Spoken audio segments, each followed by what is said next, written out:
You don't know if you truly love God when you have needs. You know if you truly love God when your needs are met. That's why the Bible put that scripture there. David had found rest. Do you know what happens to a human when he finds rest? I understand you need God because you need to build.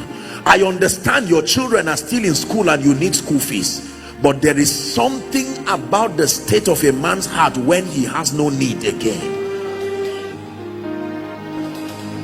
David, tonight our assignment is to obtain grace from God.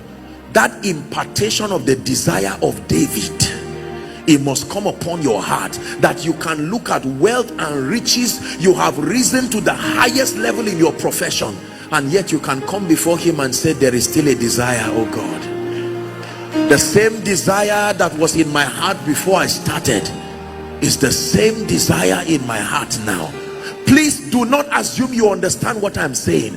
As simple as this is, if it is the God of heaven you want to walk with, you want to carry power and grace and presence, trusted with influence over nations and territories, beyond fasting, beyond praying, beyond spiritual activities, the heart of man, the greatest factor that invites God to tabernacle with man, is his heart.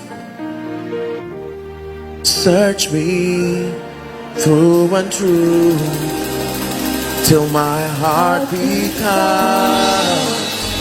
a home for you.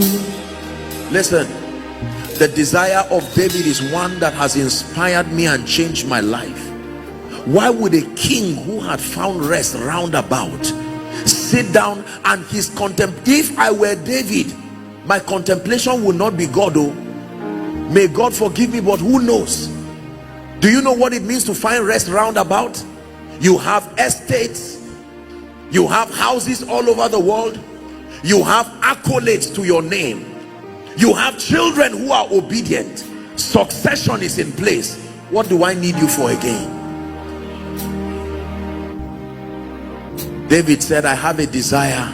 Prophet Nathan, you are a prophet, help me tell God I will not rest till I find a place for him in my lifetime.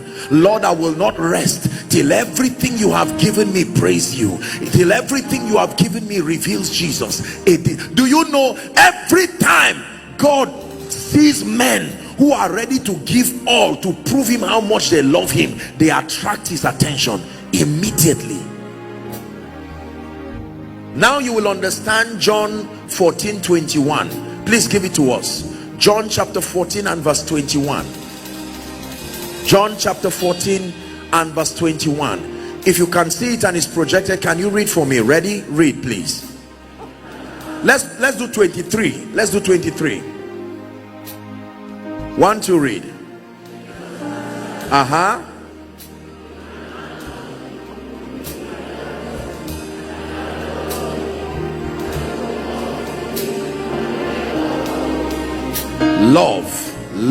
Love.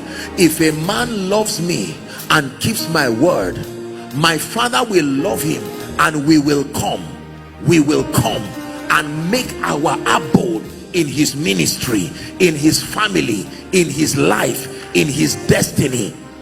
You will become a walking, living ark, carrying the presence of God everywhere you go. Then your life becomes a sign, your life becomes a wonder, first to you and then to everyone who cares to see. Can I tell you this? The secret behind the exploits of men, the secret behind the seeming greatness you see, is that covenant. God has found hearts that in life and in death only live to glorify him. You may have heard my story. Many years ago, the Lord spoke to me and said, son, if you will let men see me, there is nothing I will not give you.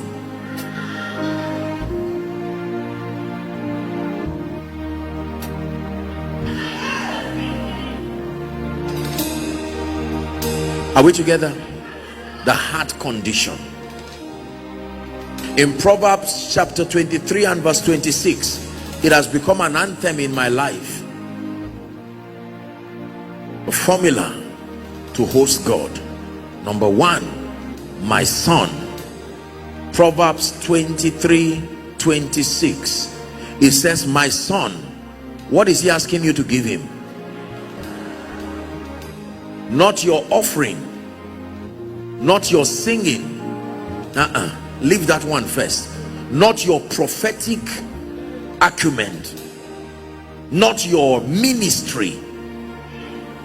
You can give God every other thing, but if your heart is not part of it, you've not given him anything. The tray that carries every other gift you carry is your heart.